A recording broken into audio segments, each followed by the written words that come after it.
Laway lang yung kapital mo. Mali yun, libel to. No? So, panoorin. Okay. May cyber libel po dito sa post ni Erica. Okay. Kasi inaakusahan mo yung tao na wala ka namang ebidensya. Mali yun, libel to. No?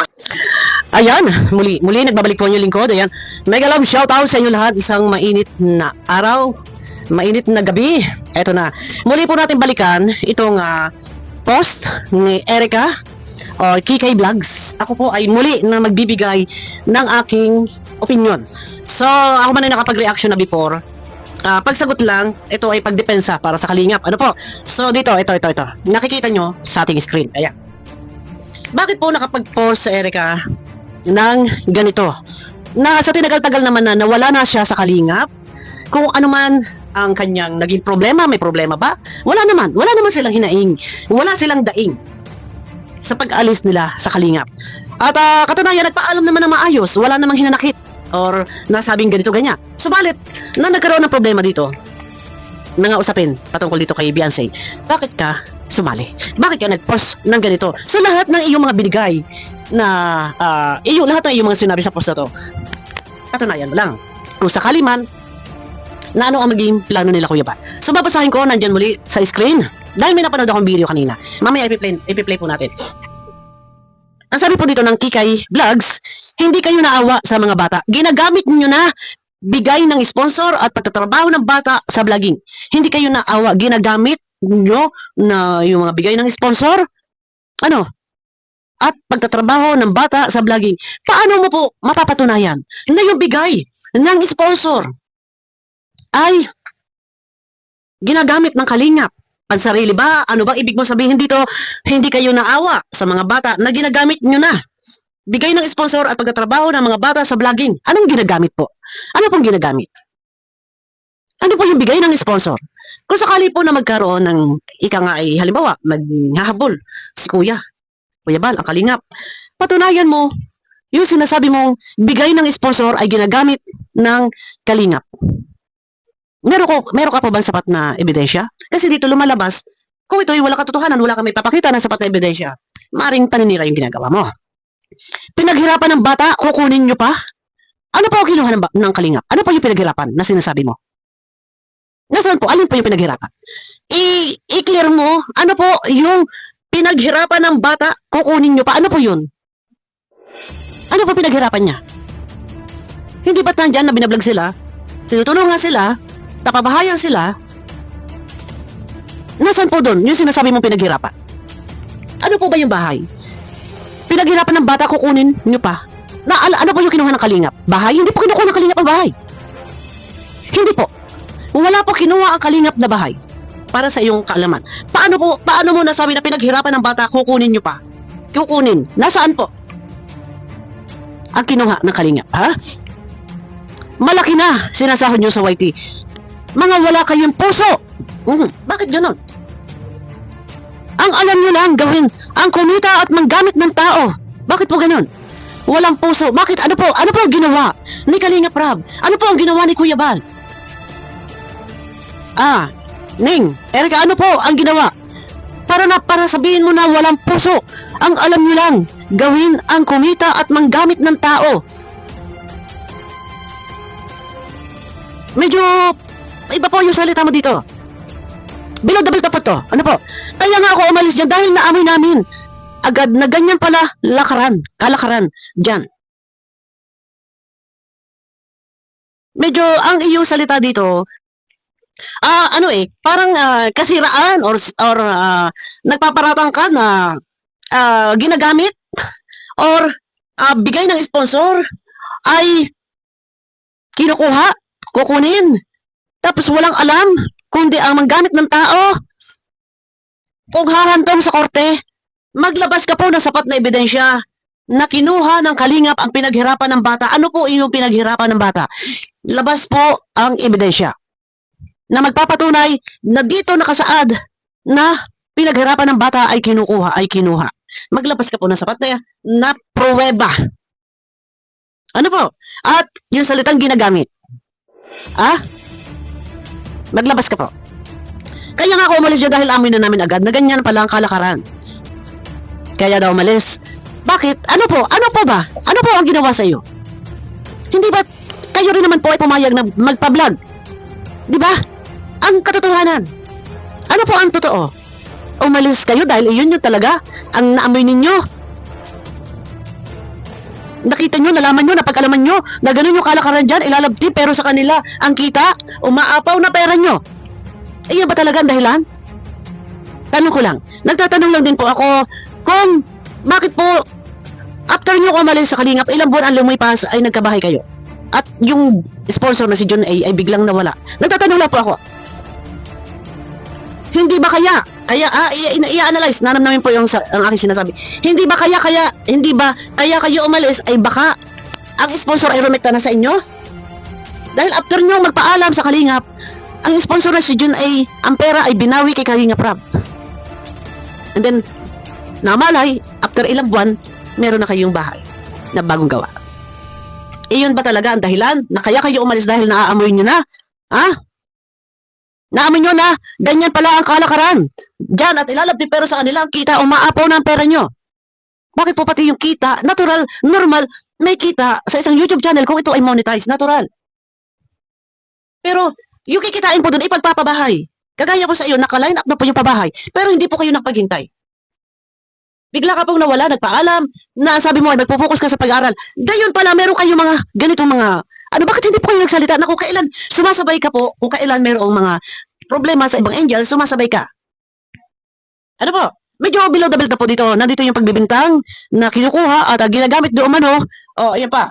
May mga ganda kayong bahay. Nakakakain kayo ng masarap. Pero sira-sira naman ang puri ng taong ginagamit nyo sa vlog. May magagandang bahay.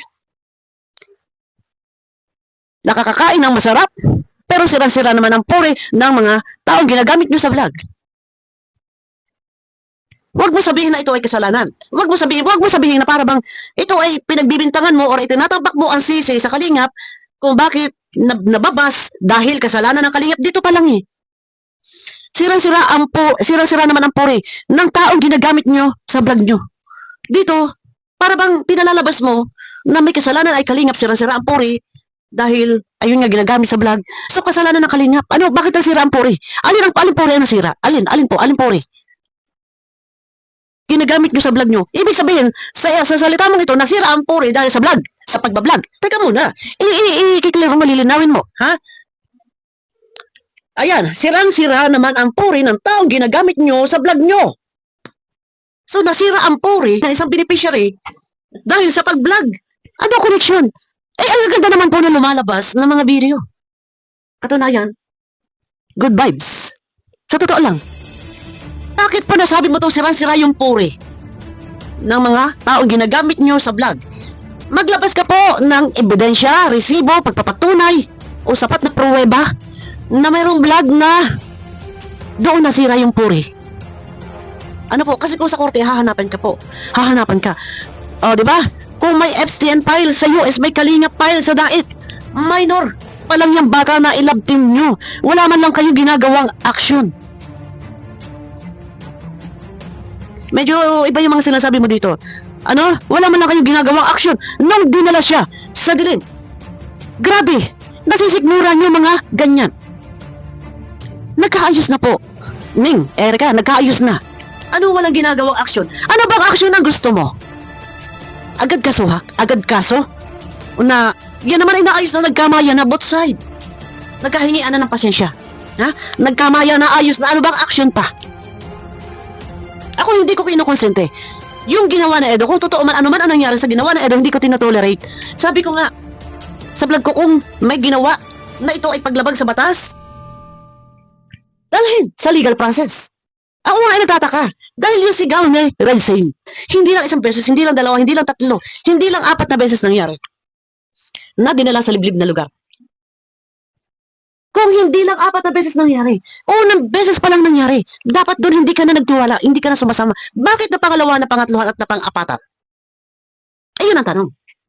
At sa kabila na lahat ng iyan, bakit nabanggit ni Beyonce na welcome pa rin sa Edo sa kanila? Huwag mo sasabihin hindi gumawa ng aksyon, naayos na yan. Sabi ko nga, nagkamaya na. Mismo sinabi ni Beyonce sa huling vlog, welcome pa rin si Edo. Bakit naglaot? Ha? Bakit humaba? Dahil may mga nasa likod. Okay. Ha? Nung dinala siya sa dilim, grabe nasisikmura nyo, mga ganyan. Oh, parang ang brutal naman na pagkakasabi mo nasisikmura. Ano ba? Ano bang alam mo? Dapat hindi ka na lang magsalita, Ning. Kung hindi ikaw yung involved sa usapin, hindi ikaw yung may problema, huwag ka sumausa, huwag ka na sumali. Kasi baka, pag ito hinabol ni Kuya Val, dinala sa korte, at hingian ka ng sapat na pruweba sa iyong pagsasalita dito na ginagamit. Ha? At saka yung kinukuha ang pinaghirapan ng bata. Maglalabas ka ng sapat na ebidensya.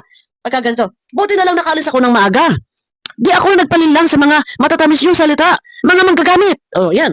Doon sa mga one-sided, na di alam kung ano ang pinagdaanan tulad ni Bian, na naagrabyado, wala kayong karapatan na magsalita ng di maganda. Dahil di nyo alam kung ano ang naranasan nyo dyan. Isa na ako sa naka-experience dyan. Ito, kung ito ay dadalahin sa batas, legal process, patunayan mo ang lahat ng mga binitawan mo dito sa comment section, sa comment mo, kung gaano ito katotoo. Patunayan mo kung gaano katotoo ang sinasabi mo na di umano ay kinukuha o ginagamit. Kinukuha yung pinaghirapan ng bata. Ano ba pinaghirapan?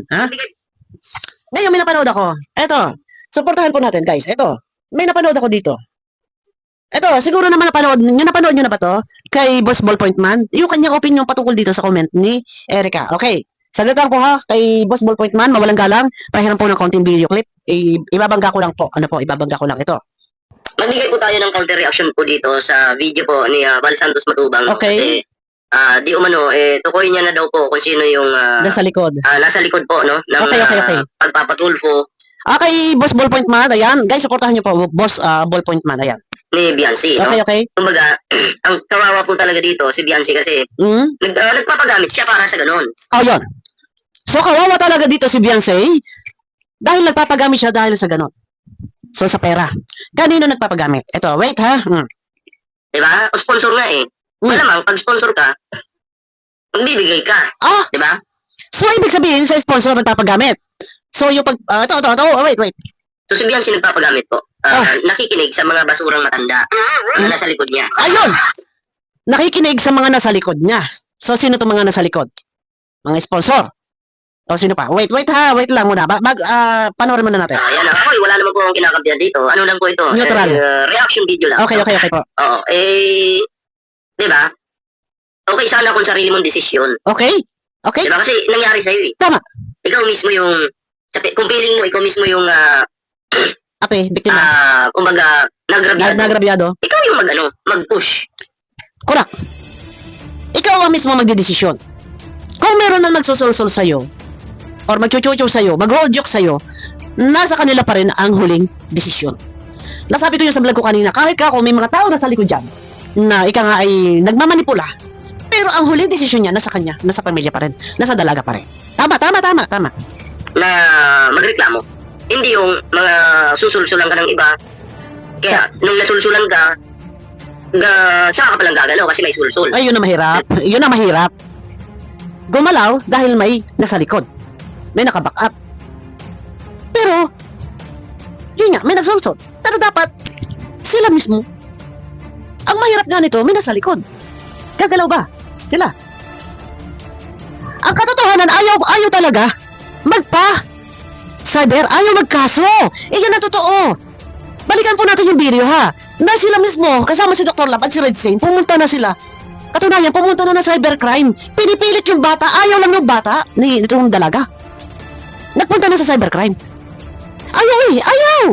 Hindi nga natuloy nakavideo ngayon, hindi nga natuloy yun. Dahil ayaw nga ni Biancy, bakit nga ngayon? Natuloy, dahil may nasa likod. Okay. Kasi posibleng mabigat sa loob mo, ayaw mo rin, pero dahil sponsor at sinulsuran ka, ginagawa mo. Yun lamang. Ayun po yun.